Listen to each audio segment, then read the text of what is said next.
माजी मुख्यमंत्री अशोक चव्हाण यांच्याकडून काँग्रेस पक्ष सदस्यत्वासह आमदारकीचाही राजीनामा। लवकरच भाजपमध्ये प्रवेश करण्याची शक्यता।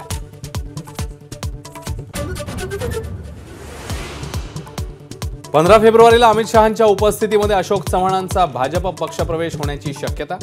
चव्हाणांना भाजपकडून राज्यसभेची उमेदवारी दिली जाणार असल्याची ही माहिती। भाजपमध्ये जाण्याचा अद्याप कुठलाही निर्णय नाही, अशोक चव्हाणांची पहिली प्रतिक्रिया। राजीनामा देण्याचं ठोस कुठलंच कारण नसल्याचंही विधान। केंद्र सरकारने काढलेल्या श्वेतपत्रिकेत आदर्श घोटाळ्याचा उल्लेख। तपास सुरू असल्यानं अशोक चव्हाणांचा राजीनामा, विरोधकांचा आरोप। आगे आगे देखिए है होता है क्या। काँग्रेस आमदार अशोक चव्हाणांच्या राजीनाम्यानंतर देवेंद्र फडणवीस यांचं सूचक वक्तव्य।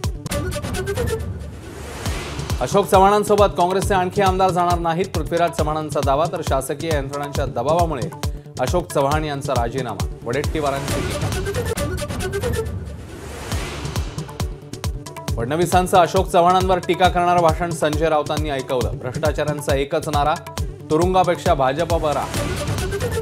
राऊतांचा हल्लाबोल।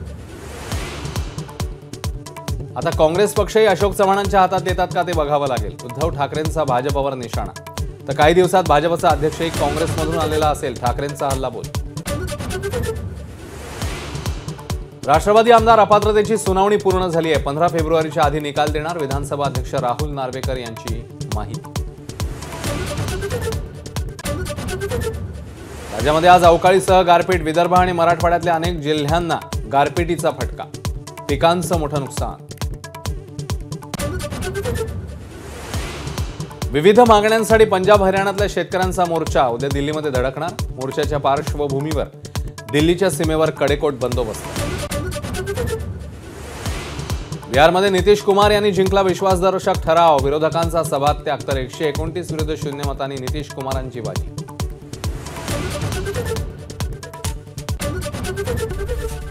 एबीपी माझा, उघडा डोळे बघा नीट।